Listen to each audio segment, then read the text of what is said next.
maybe even a throw at Half Past Law, who we have seen play a lot of AP Cog in the past. I know we haven't seen AP Cog in a while, but it's the kind of champion that I've seen Half Past Law kind of go for. I would say if Half Past Law gets the chance, we'll likely see him on a Lulu. He's a very, very good Lulu player, and Lulu again is such a strong pick in the current meta. It's going to be a Fiora ban, like you said, straight off the bat against Captain Alfari. Yep. So, as expected. Can't say I'm massively surprised. Can't say I'm surprised myself.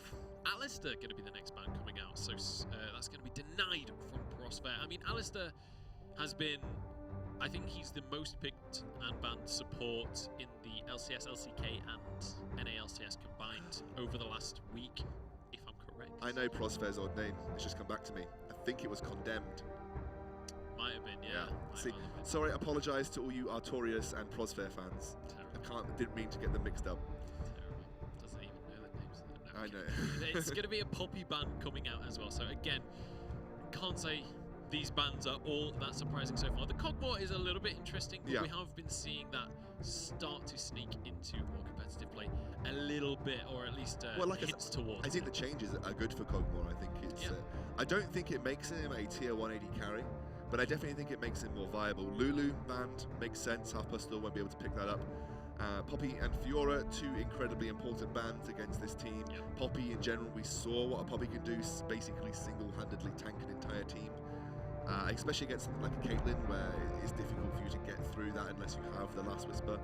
So waiting on the last ban now, it will be Gangplank, so Captain Alfari won't get his hands on either of his huge carry top laners. So now the big question is Corki. He's been tweaked a little bit in the last match. Is he still kind of this first pick, we have to have this champion kind of priority, or is he going to be sort of 4th, 5th pick coming out?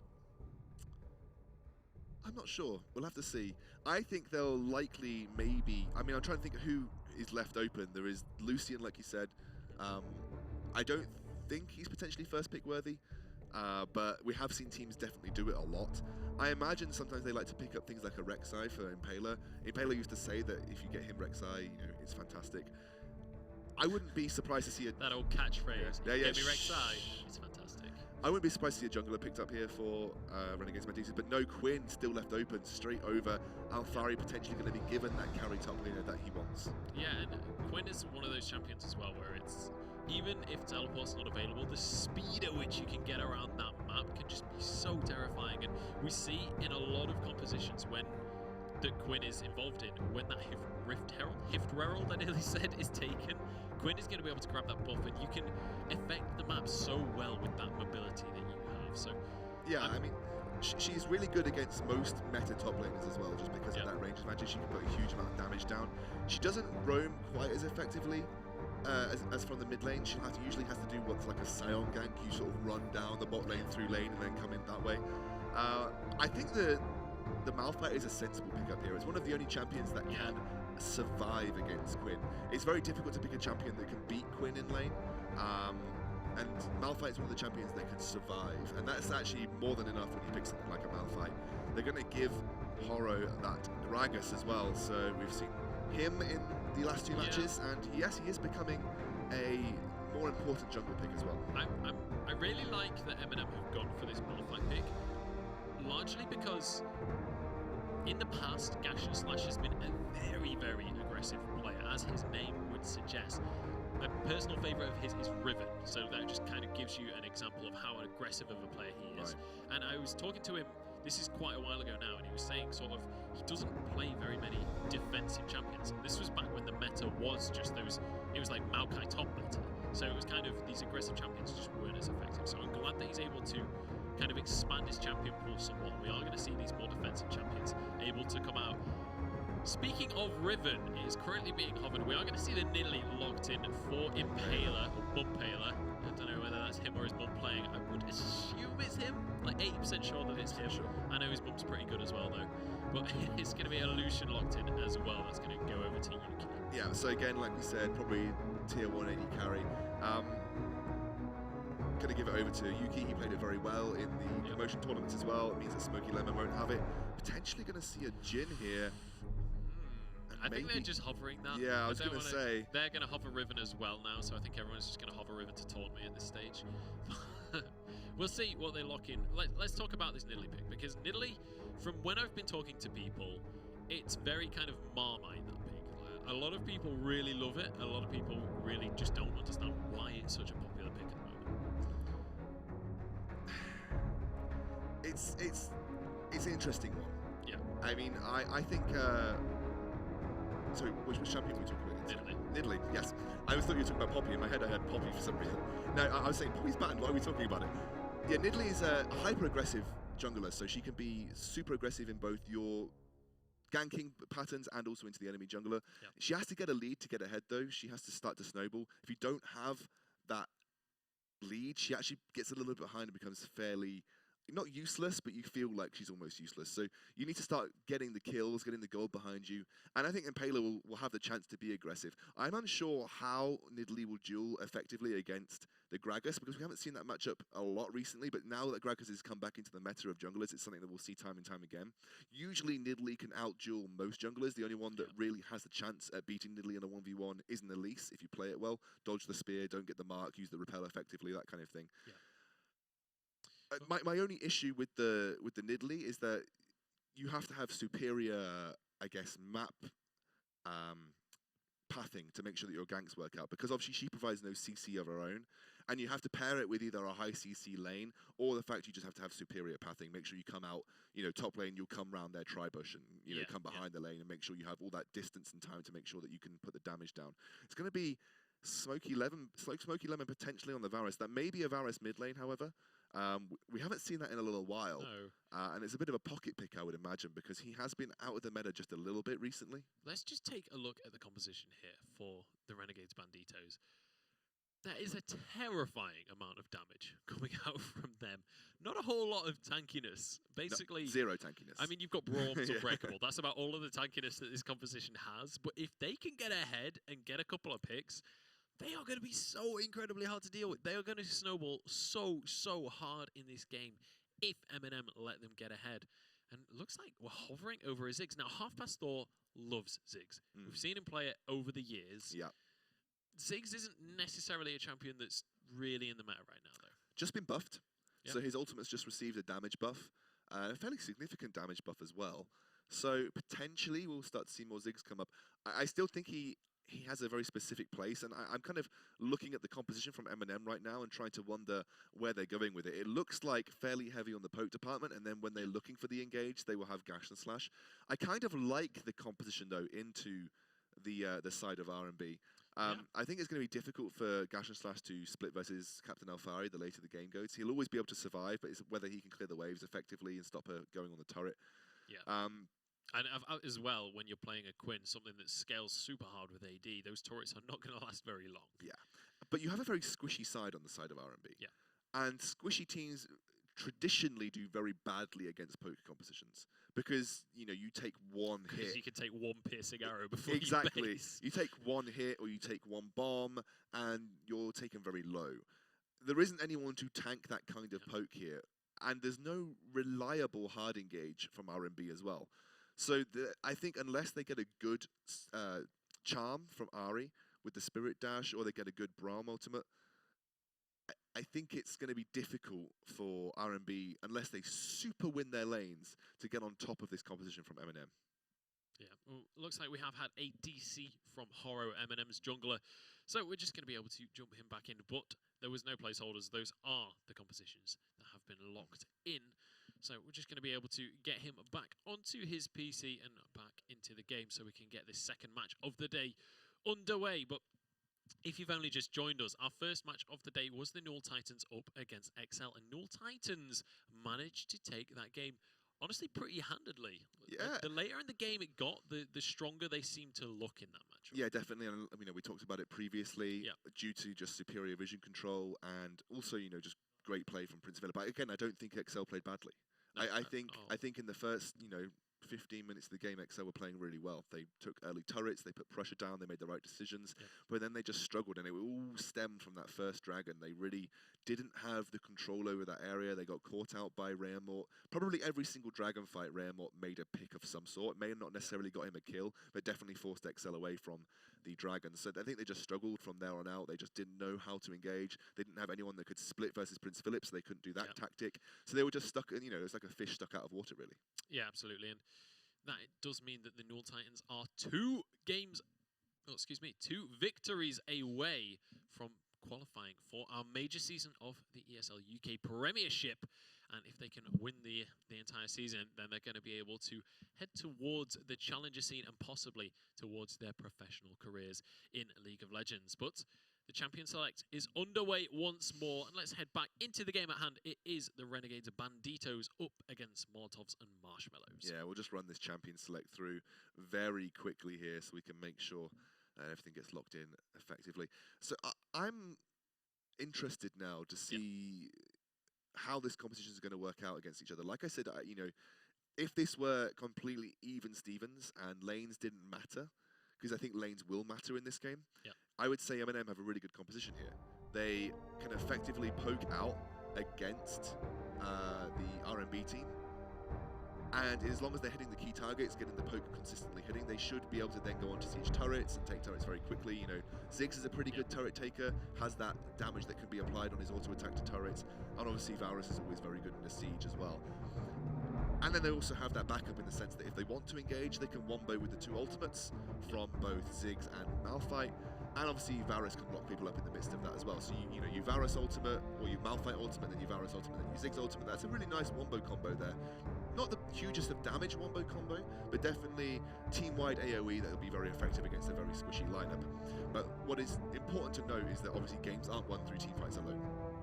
And the Renegade Banditos, you probably would say superior individually skilled. That's when the individual skill generally tends to come into play,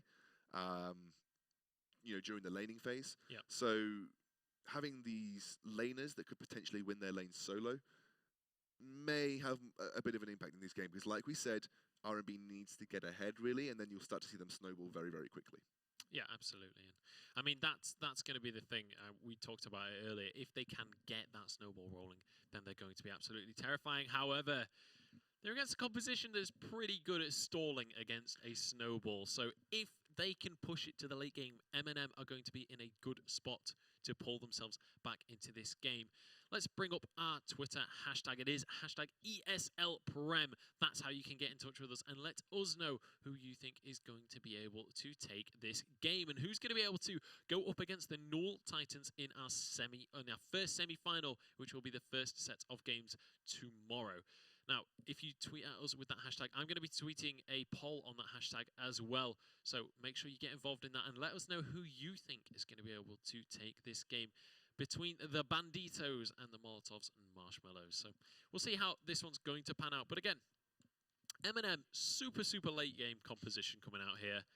And then that's going to be up against this, honestly, pretty early game, pretty sort of mid-game pick aggression composition. I think the composition from RNB scales pretty well throughout the entirety of the game, but it spikes a lot earlier than the composition from MnM. And the later spike from MnM is powerful. You know, they have really good wave clear. It means when you think of wave clear, you think of Ziggs. You know, Ziggs probably has the best wave clear in the game. Anivia, maybe. Yeah, Ziggs and Anivia. They probably have the best wave clears in the game. So, you know, if they need time to stall, then they've definitely picked the right champions for it. Good wave clear as well with Piercing Arrow. You can combine that with Ziggs. I'm interested to see this AD carry Varus because it's not something that we generally tend to see in competitive play. I guess it kind of runs on the same premise of the Caitlyn, that you just try and outrange the Lucian, get auto attacks down, get the Piercing Arrow down, and try and win through it that way. But in a full trade, if they get caught out in a trade, they will just lose. You know, unless, you know, Prosfair is playing incredibly well on the Thresh, lands hooks, and keeps, you know, I guess Yuki pacified throughout the entirety of a 2 versus 2 engage. I don't imagine Smokey Lemon will be winning trades anytime soon, but he's probably not building for that. He's probably not planning for that. No. The likelihood is they may even want to potentially lane swap into the Quim. Yeah, I mean, realistically, Varus has never been a strong early laner, and Lucian has always been, like, that is the role that he fills for the team in a lot of scenarios. So, and as well, we've seen so many times throughout the qualification tournament and in the challenger scene as well, Banditos love to go for that level 2 all in. And I mean, you've all heard the meme of the Lucian level 2 power spike. It's not just a meme, it is a real thing as well. And with a Braum, with the stun that you can get from concussive blows, that can be absolutely terrifying. If you're on a Varus, this such low mobility AD carry, it's going to be relatively easy for them to catch him out if he doesn't position correctly when they start to get towards that level 2. And we'll see whether they're going to be able to find that, or, as you say, whether we're going to see something like a lane swap going out from MnM.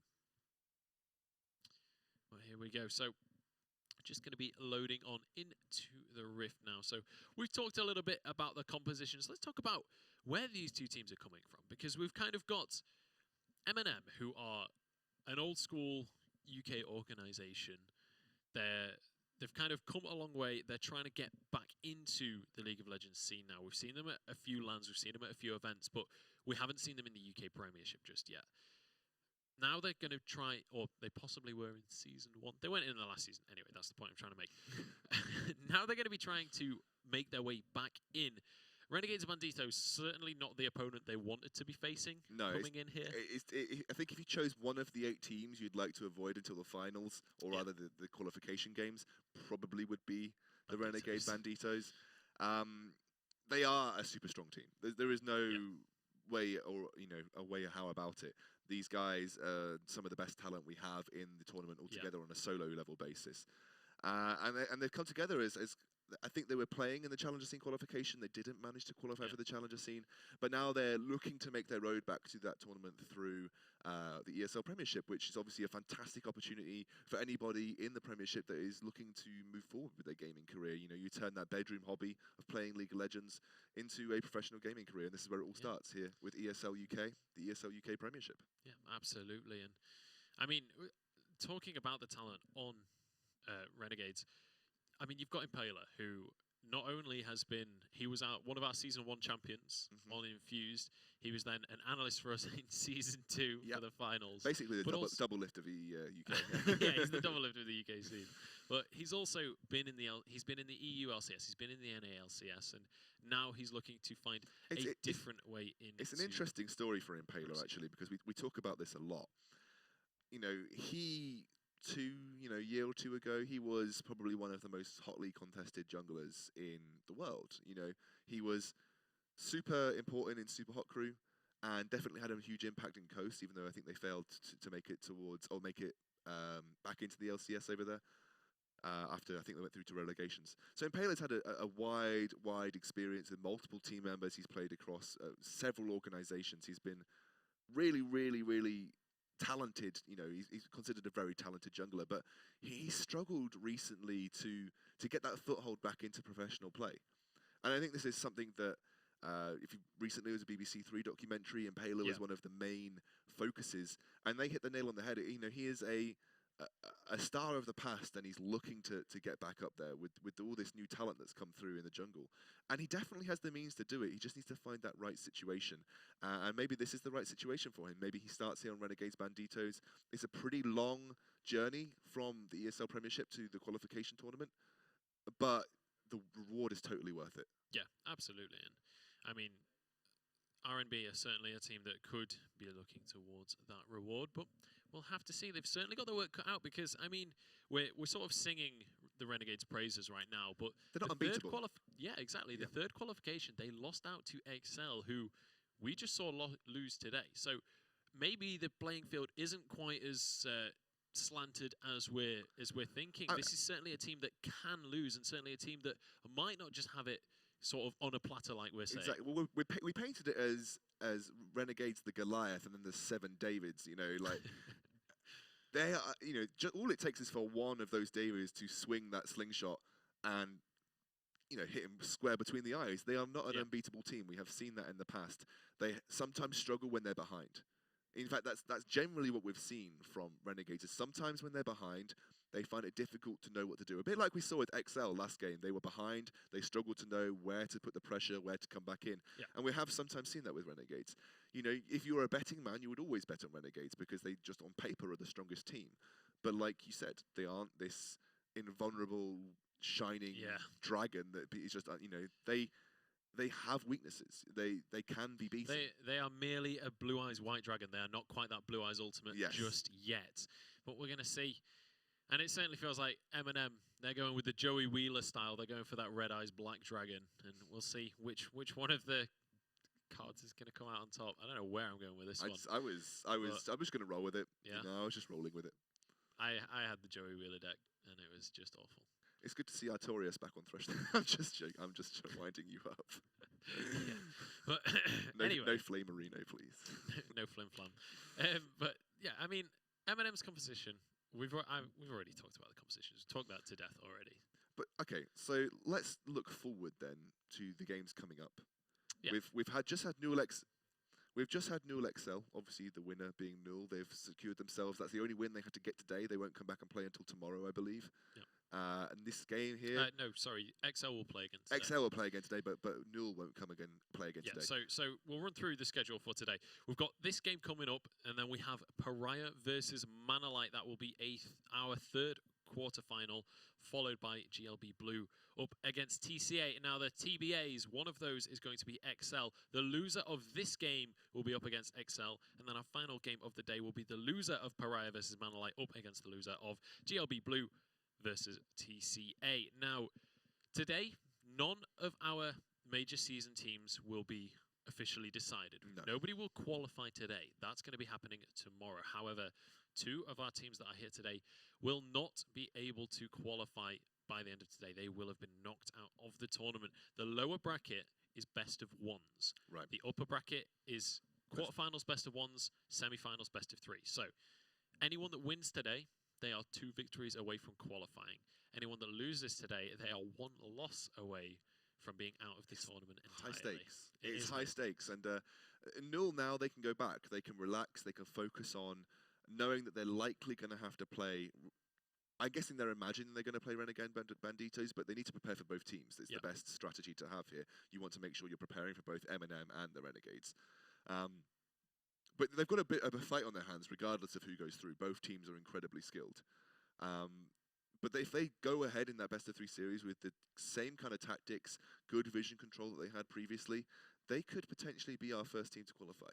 And honestly, they've put so much work into this. This is the Newell's first proper esports venture. Yeah. And so far, we're seeing blinding success from these guys. Going down, though, we've got a lot of other teams that we saw in the last season of the Premiership. TCA, obviously we're seeing MnM now, Pariah. These teams we haven't seen in action for a little while. We're not going to see the same rosters, I think, that we saw last year. You know, there's going to be a couple of changes. And I haven't seen any of these teams perform since the last group stages of the ESL Premiership last year. Yeah. So this will be their first performance on a semi-professional stage in a long time, So... Yeah. You know, they've got a bit of pressure coming onto them as well. And then, again, like you said, XL are the first team that are into the losers bracket. They're not out yet. They can still qualify. But the pressure that must be on them right now, they don't have that safety net of a best-of-3. It's all to play for in the best-of-1s. And like, you know, most people will agree, best-of-1s, anything can happen. This is exactly why RNG or RNB aren't Renegades Banditos aren't cheeky bit of soul music. Yeah, cheeky bit of soul music. But this is why Renegades Banditos aren't untouchable, because it is these best-of-1s as well. You know, they have the uncertainty of anything can happen in a best-of-1.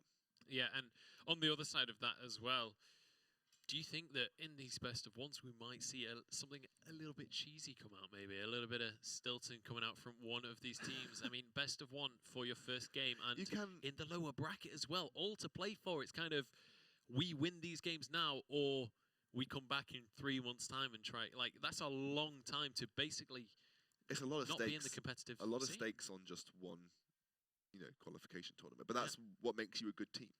If you can live up to that pressure, if you can perform when it matters, that is what makes the mark of a good team. And you know, you go to Worlds as an LCS team, or go to Worlds as a Korean team, and they perform when it matters. They have some of the best games. Well, some of them do. Yeah, we don't talk about NA, but that is the importance. Or they go to IEM Katowice, which is in 3 weeks, 2.5 weeks. So get your tickets now.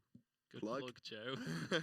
Speaking of plugs, we have some fantastic sponsors here. We do. And one of them, Need for Seat, absolutely brilliant. Got these chairs, Need for Seat. We've got these monitors, AOC. And our new sponsor, Logitech, who joined us for this season. And I've got to say, I only use Logitech peripherals because they are, without a doubt, the best gaming peripherals you can get. If you want to boost yourself out of that... I have never used a peripheral that was not Logitech. Nope. Aside from this headset. I couldn't play games No. at a decent level until I had a Logitech peripherals. I'm not going to lie. I used to be bronze, you know, until I got my Logitech. I used to be and now I'm bronze. silver. I used to be bronze until I got my Logitech peripherals, and now I'm challenger. So there you go, guys. There you go. It's complete proof. Logitech makes you better at gaming. Just, I'm not silver, by the way. I'm just going to throw that You're out gold. there as You're well. gold, buddy. I'm gold. I used to be plat. But we hopefully should be able to head into game any second now. We've just been waiting for Horo to restart his PC. We've been shuffling things up. Horo, I mean, he disconnected from the first champion select. Now he's disconnected in game. Fingers crossed, third time lucky, Horo is going to be just about fine heading into the actual match, and we should be able to get everything underway for you guys. So going forward then, say 4 teams qualify from here. Yep.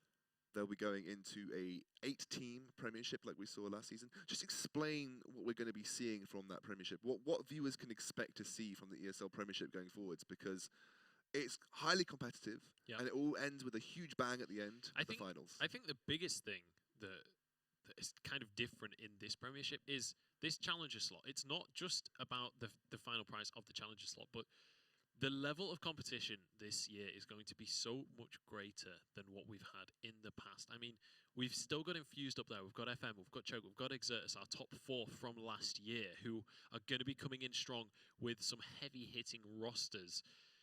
But then we've got look at our promotional tournament. It doesn't like it's not lacking it doesn't talent. feel like exactly this promotional tournament. The teams that are in this tournament could easily be the same level as the entire Premiership was last season. So the kind of level of gameplay has stepped up an entire ladder rung, as it were. I don't know where. I've got to say that the level of competition compared to last year's Premiership is definitely gone up.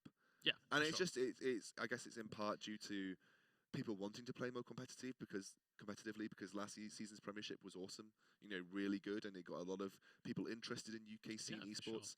And it's kind of bringing people out the woodwork, you know. And I think the addition of teams like the Null, they are only bettering esports because they are competitive. You know, there was a time when people thought that the Null team was just not competitive. They had no idea why they were there. They didn't think that they were a good enough team. Something I always disagreed with. Yeah. But you can see now that the Null team is competitive. They've got some really good players, and they're bringing a really good niche of esports towards the forefront of the UK esports scene, and I'm really glad that they're included. But it's the kind of organisations like this that are doing no end for UK esports, and we're just seeing better and better players come up through these things like the Null or other tournaments, the ESL Premiership, coming up and getting to the forefront, getting onto big teams, playing with other very similarly skilled UK players or non-UK players. Obviously, we have some addition of Europeans adhering to the 3 out of 5 rule, and so yeah, I mean it's fantastic, and I'm just looking forward to seeing after this Premiership whether we'll see more and more increases in talent as time goes on. I'm certain that we absolutely will. We are going to head into a couple of minutes break while we wait for the players to head back onto the Rift so we can bring this game to you guys, because we've just about talked your ears off at this stage. So we'll let you listen to the subtle, dulcet tones of Monster Cat, and we'll be back in just a couple of minutes.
Hello, everybody, and welcome back to the Short ESL break. UK Premiership. That was a short break. We've dashed around the studio, and we're back now for this game between the Renegades and Molotovs and Marshmallows, which Molotovs and Marshmallows is a name that I finally learned to say. I got told off many times by Calvin for calling it Marshmallows and Molotovs instead. But anyway, enough about me. We're onto the map. We're onto Summoner's Rift, and we're ready to get this match underway. Let's find out who our second semi-finalist is as we head onto Summoner's Rift for Marshmallows and Molotovs. Lol, get it? Versus Renegades. Good one. It's like me saying Artorias. Yeah. So we're basically just flaming these at this point. Yeah. By accident as well. We're just terrible people. But here we are to the map. And we're ready to get things underway. Cadril just going to be throwing out a cheeky little scouting ward just to deny anything from half past thought at this early stage in the game. But nothing too crazy going to be coming out for the level ones of either team. Let's just have a quick recap of the compositions here, because it feels like it's been a forever while ago that we actually it's been a while about since it. we talked about it. So side of Renegades Banditos, they've got that Alfari on Quinn top. You've got Nidalee in the jungle. Cadril's going to be on that Ari, and you've got the ever fearful bot lane of Lucian and Brom. Like I said, it relies on getting ahead in lanes. They need to make sure that they're winning those. Impaler's going to have to start getting a snowballing lead as well if he wants to be useful. It's a very heavy damage composition, absolutely zero front line, and will eventually not do too well against the poke composition. You know, poke compositions in general do pretty well against these very squishy compositions, because if you can land just a singular ability, sometimes you can chunk them enough so that they or have to back, and then that gives you the time to siege onto the turret. And already Cadril taking a bit of damage from half past Thor on this Ziggs. Nice little orb of deception, gets a cheeky bit of damage down. But I mean, that's one of the things about Ziggs as well. We talked about how he's this poke champion, how he can stall out games forever, but actually in lane as well, he can be a real pain to deal with. He's already used both pots, so we've obviously missed something here potentially at level 1, where he's taken a lot of damage from Cadril, because yeah, he's not held on to any gold or anything, so some shenanigans maybe happened during those early stages of the lane phase. And as well, Cadril, with that Ari passive, is going to be able to kind of sustain pretty darn well. Half past Thor with a nice little bit of damage. Half past Thor actually doing a very good job in this lane so far. Yeah, exactly, and it is a lane that Ziggs can do well in. I think post 6 is when he starts to struggle, just because of the mobility of Ari. Gash and Slash being forced away by Alfari. This is a lane that it will be difficult for Gash and Slash to survive in, but that's the point, he can survive. A lot of other top players just don't even have that chance, so he should be thankful as Horo moves forward towards Cadril here. He's going to try and exploit the fairly low mobility of Ari in the early portion of the game, and Impaler isn't there just yet. No. Impaler over at his red buff. Horo, he's looking for an opportunity, but slowly but surely, this lane is pushing towards the Bandito side of the map, so I don't know if he's going to be able to find much. Cadril does have that flash available, so should be able to get away with this one. Horo, he's waited for so long, and they finally get a really nice knock-up coming out from Thor. That is going to knock Cadril towards him, but the flash is going to keep the Ari alive. That could have worked out incredibly well should have Horo hit that body slam. Look at Gash and Slash though, he's taking tons of damage in this top lane. Alfari having his way with that rock, which sounds awful, but it is what's happening. It didn't until you said it sounded awful. The bird is thoroughly landing on that rock. The bird is certainly the word up in the top lane right now. Sorry, are you Sona? I'm pretty sure that's Family Guy. No. It's Sona says that all the time, which is just quite funny. But yeah, you're right. This is a tough lane, and he's definitely having the early advantage here. But he does get that slight CS lead, but it's not a huge CS lead. So Gash and Slash definitely keeping himself well within contention in that top lane. Yeah, absolutely. And we are going to see. Actually, Cadril's been forced back to base, so he's gone and grabbed himself a second Doran's ring to play with. So that's going to be a little bit of extra pressure for this laning phase as Mumpaler jumps on to that Gromp, and he's going to be able to get a little bit of counter jungling done. He has been spotted out by a ward though, so we do see the bottom lane of MnM. They're well aware that he's there, but they don't really want to do anything too crazy to try and contest that. And this is something that you can do as Nidalee. If you're not able to get the ganks off, if you're not able to start snowballing your lead like that, you can just consistently counter jungle because you clear pretty quickly, and you want to be doing, you either want to be getting the kills through ganking, or you just want to be farming like a madman, especially to get that kind of Rod of Ages build that we sometimes see. And you're starting to see here, Horo is getting behind compared to Impaler, as Gash and Slash is taking a lot of damage here. Captain Alfari may look for the dive as Horo comes through. I feel like Horo needs to just either commit to these ganks or go and farm, but he's kind of spending a whole lot of time just hanging around in the wings, and as you say, he's 2 levels behind Impaler right now, 10 CS down. He needs to get that farm going for himself and start to try and pull himself back into this match. It's a very difficult bot lane as well, because Varus is quite easily countered by the Braum, just because of that unbreakable. You can't get that piercing arrow through that shield, so a large portion of the damage coming out from Smoky Element will be through that piercing arrow, and if Braum can block it, then it negates a huge trading tool that they have in their kit. So it'll be very difficult, I think, for anything to go in favour of Varus and threshing that bot lane without a bit of help from Horo. And like you said, Horo just needs to decide whether he's ganking or farming. He can't sit on the sidelines waiting for something to happen. He has to make it happen. Yeah, I think it's not even a matter of deciding between the two. It's just a matter of at least doing one of the two.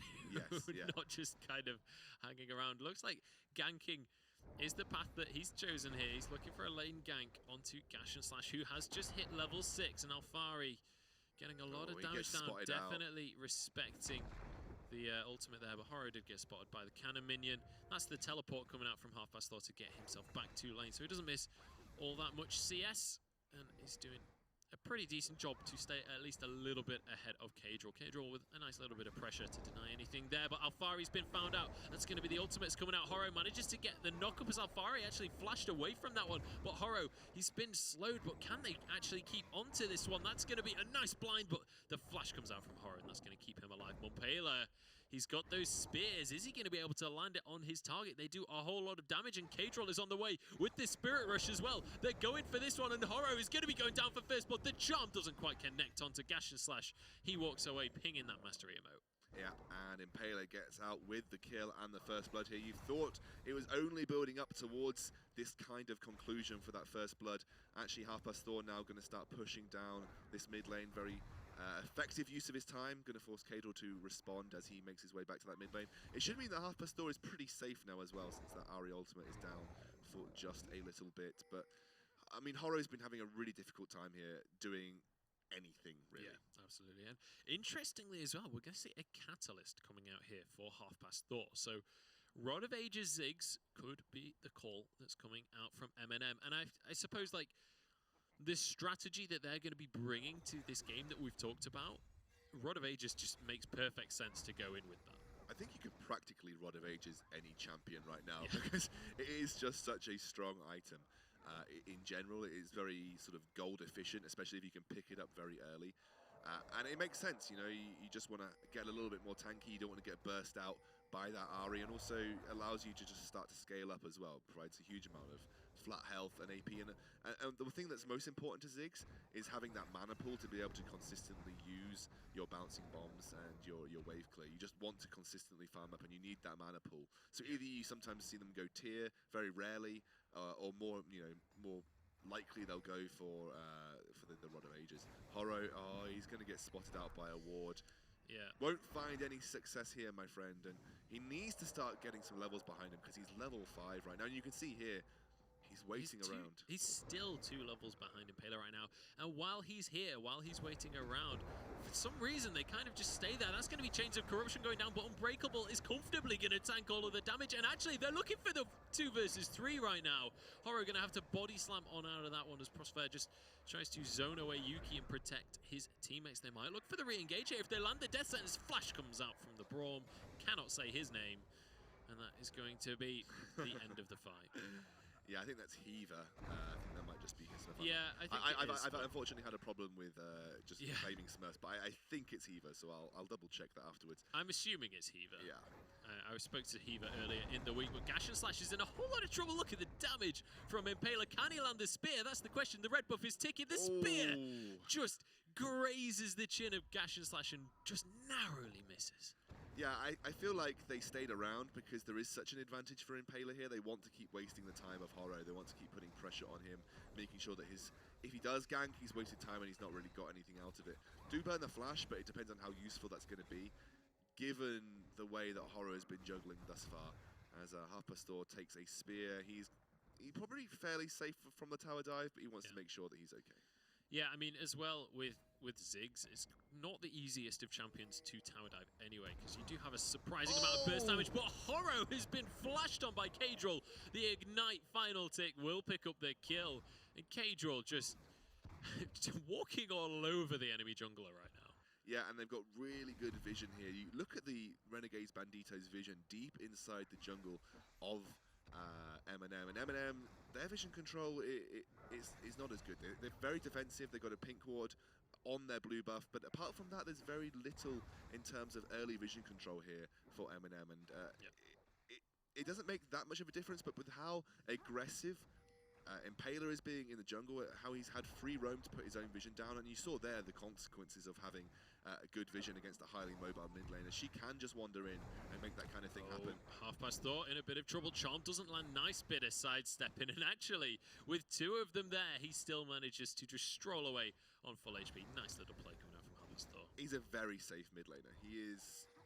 like, he plays these champions like Ziggs. He's just so safe with them. Yep. Very rarely are you going to be able to exploit Harpastor in a gank. And you see there, he's just easily able to dodge away from those skill shots. And Impaler still aggressively counter-jungling here. Cyberbullying right now. Yeah, he is basically cyberbullying. Oh, nice little snipe out of Smoky Lemon. Steals away the Rift Scuttler with that piercing arrow. And in the top lane, Horror, he's finally found the opportunity he was looking for. Him and Gash and Slash, both incredibly low, but they managed to take the kill onto Alphari and get away with it too. So you've got to wonder where the best lane to pressure here for MnM is, because yes, I think it's good that they're pressuring Alphari in the top lane, but I'm struggling to wonder what I guess you're more interested in putting Quinn behind as you are to put Gash and Slash ahead. Half-Past-Thought is going to be able to dodge this spear, and he's going to be able to walk away with that one. But yeah, I definitely agree there. You want to be putting the Quinn behind, but getting Gash and Slash ahead isn't really going to achieve you that much. Exactly, and you can't really effectively gank mid lane. Oh my word. Goodness, Alphari, he's like, fine, I'll come out of the top lane then, and goes for the gank in the bottom lane. Forces the flash out of both Prosphere and Smoky Lemon, and now they can head towards this dragon should they want to, or if not, just take entire control of this bottom half of the map. Yeah, they're going to get rid of that pink ward there. Dragon should definitely be a target they are looking to exploit. I think it's a good early objective to take, especially since it just gives you that flat AP and AD bonus, which is ever so useful at every stage in the game. Impaler, in the meantime, just putting pressure on that top lane, but Gash and Slash able to clear the wave. Yeah, and one thing we've not really mentioned just yet, but it's pretty significant, is take a look at the gold lead right now. 3,000 gold in favor of the Renegades. They're only a kill up. This Gash is and Slash all in the top down. lane. Exactly, yeah. Let's have a look at Gash and Slash up in the top lane. There's a teleport going to be channeled from Half-Past-Thought. It's going to be cancelled, but it's enough to deny this engage. Or is it? They go back in for this one. The Quinn damage is there. Can Impaler finish this one off? That's the question. He gets knocked up. He gets stunned up. And that's going to be Horror on the scene. Knocks him under the tower, and they take the kill. Gash and Slash with a second. This is the kind of play that I was talking about from Renegades. They sometimes we've got another fight though. Alphari's in trouble as well, and Gash and Slash going to be able to take him out as well. I mean, we said you can't really feed a Malphite, but they're going to try and prove us wrong at this rate. This is interesting for me because this is the kind of play I was talking about with Renegades Banditos. They sometimes just make these very overconfident plays that aren't necessarily needed to win the game. Like, Impaler did not need to dive on that turret. They didn't manage to get the damage needed from Captain Alphari, but they still went for it. They weren't respecting the roam from MnM. They didn't realize the roam was coming through, or Impaler at least thought he could get the kill. Didn't know that the Malphite ultimate was up. They didn't time or see anybody coming through, despite pretty poor vision coverage of that kind of jungle route actually coming through the red side jungle. So they may have not had the vision there to see it was happening. But again, these are the kind of plays that Renegades don't need to make. You know? Yeah, I mean that's the thing, isn't it? Like, if you don't have the vision, don't make the play. Exactly. Yeah. But this is what I've talked about before, and this is one of the chinks in the Renegades armor. You can sometimes exploit their slightly questionable decision making. You know, it kind of feels like some of the plays they make are solo queue level plays, things you would do in solo queue to get that kill, to get you ahead. Yeah. Not necessarily needed in a 5v5. Yeah, it's a strange thing, isn't it, the Banditos? Because you've kind of got, on one side, when the plays go wrong, it definitely feels very sort of solo queue-esque. But then on the other side of that, when the plays go right, it feels like an LCS team, and it feels like planning that you see coming out in the LCS. Gash and Slash taking a huge chunk of damage from Impaler, who is determined to camp this Malphite right now. He's looking to bring down the mountain, and Alfari is there on the scene. They're going to be able to finish this tower off. And look at this, 3 men committed up into this top lane just to finish that tower off. And Impaler actually doing a lot of counter jungling when he is on the red side jungle. So, you know, every time he has the opportunity to walk into MnM's jungle, he is looking to get something from it, as MnM look to collapse here. Yeah, they do indeed. Prosper is going to be there. That's going to be the box used just to force this kill onto Prem, who flashes over the wall and might just get away. He's been knocked to safety by Horror. Disaster coming out. There's the chilling smite. The barrel finally finishes him off. Impaler is on this backline, maybe looking to try and go for something, but I don't think he's going to be able to find anything. And in the meantime, take a look over here. Kadril is just split pushing in this bottom lane on Ahri. And you've seen the tier come out from Varus as well. So going for a super poke-heavy late game Varus here. He's almost finished up what looks to be, I think that's a Ghost Blade. There's likely going to be a Ghost Blade there for the Varus. Then maybe go for that mana immune into the Mura mana. Quite heavy, I guess, poke, but then the Ghost Blade does favor auto attacks as well. So look at that, a lot of damage coming down onto Yuki from the piercing arrows already, and that's without high AD values that you can get. Yeah, I think one issue that MnM may be going to find themselves in here is they've gone for this super late game composition, which is fair enough. It's like scaling compositions do work. Oh, Yuki! So close to going down. That is pretty unfortunate for MnM, and in fact, they're going to go onto Heaver as well. They're looking for the fight. Alfari jumps in just to save his support, and he will be successful. But now Half Past Thor blinded out. Impaler trying to get in onto the side of the fight, but he's not going to be able Minions to find his targets. MVP, they just tanked the spear. He smited one, but they aggroed to him, so they kind of just grouped. Trying to go for the cheeky smite minion play. Oh, a nice spear landing onto Prosfair there. But this is what I was talking about. You saw the damage going on to Yuki from this poke composition. And that's what I like about the MnM composition versus the guys from Renegades Banditos. It is very, very good against squishy targets. And you can see there, it took two piercing arrows and a Ziggs bomb, and Yuki was almost dead. So if they can continue that line of play, they can continue the success they've had there, then they definitely have the tools in their team to win this game. But they are starting to lose out on the turrets here. It is 3 turrets to 0, and Kadril picks up a kill. This is what happens when you send your Varus to deal with the Ahri split push. She spirit rushes in and takes out your AD carry, which happens to be what Ahri is particularly good at. In the meantime, Dragon is going to go down. Yuki able to take the killing blow on that one. And Banditos, I mean, we talked about how this composition is kind of a double-edged sword. If you get ahead, it's going to really get ahead, and if not, then you're going to fall behind. Well, they're certainly managing to get ahead with it so far. 5,000 gold lead just under for them, and now they start off the Rift Herald. Yeah, they're going to take the Rift Herald off the map as well. So Dragon and Rift Herald very quickly picked up in succession. Not a lot that MnM can do. They look like they're playing very similarly to XL from the first game, where they're trying to bide their time, trying to get to a position where they can carry things through. I've got to give it to Half Past Thor. He is starting to scale up pretty quickly. Yeah. He's kept up in CS. He's done a lot of good wave clearing that mid lane despite losing that mid lane tower. They are going to return the tower here for them. Yeah. And he's starting to get the big ticket items. Tier 2. If they push this quick enough, there's no one really here. Yuki finally arrives here, but doesn't look like they're going to commit to this one. That's the culling, just going to clear the waves. Kadril is just been an absolute pain for them right now. Just forcing these waves underneath this bottom lane tower. And I mean, we saw this in their games against Millennium. Kadril just constantly split pushing. He did it on both Ahri and Lulu, but there's a team fight kicking off, and Alfari's been caught by the Chains of Corruption, and he's just going to be melted down. Heaver just desperately trying to escape. He's almost out of HP, and there's the piercing arrow. And that is a beautiful fight coming out from MnM. And this maybe could be an opportunity to push some kind of objectives, but their health bars aren't very high, and Impaler is looking for more.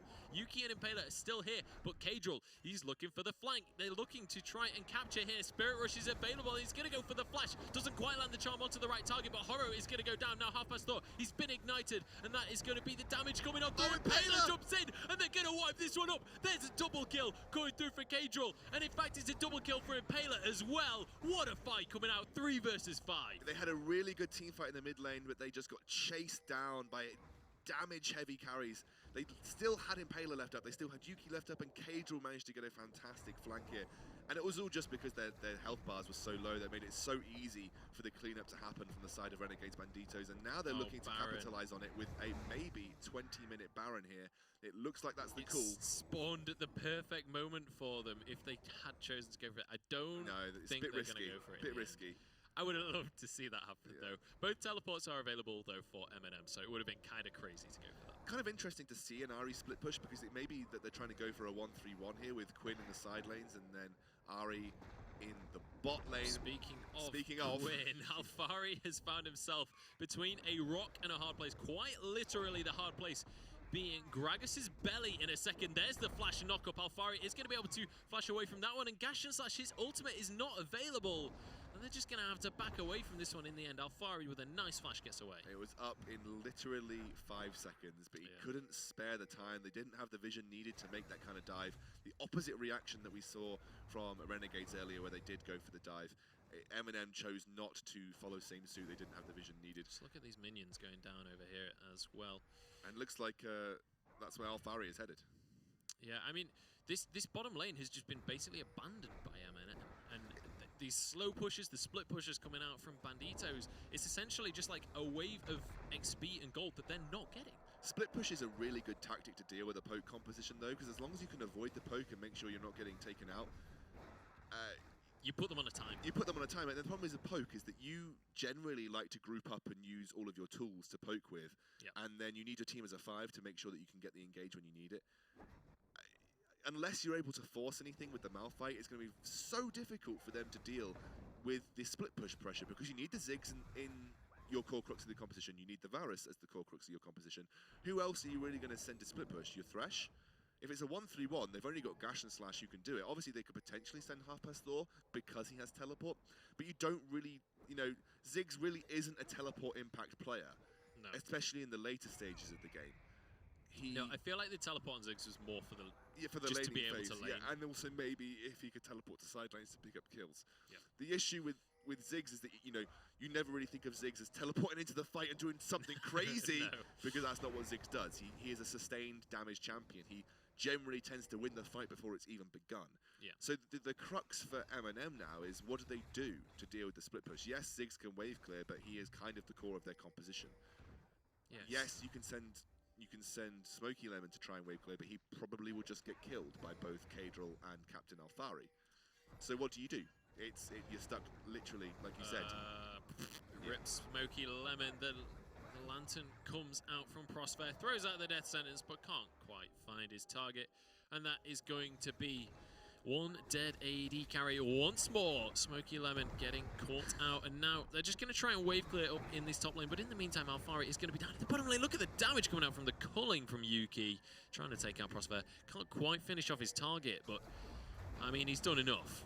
There's absolutely nothing that MnM can do right now, because they just can't deal with multiple lane pressures. That's what's so difficult to make a poke composition work.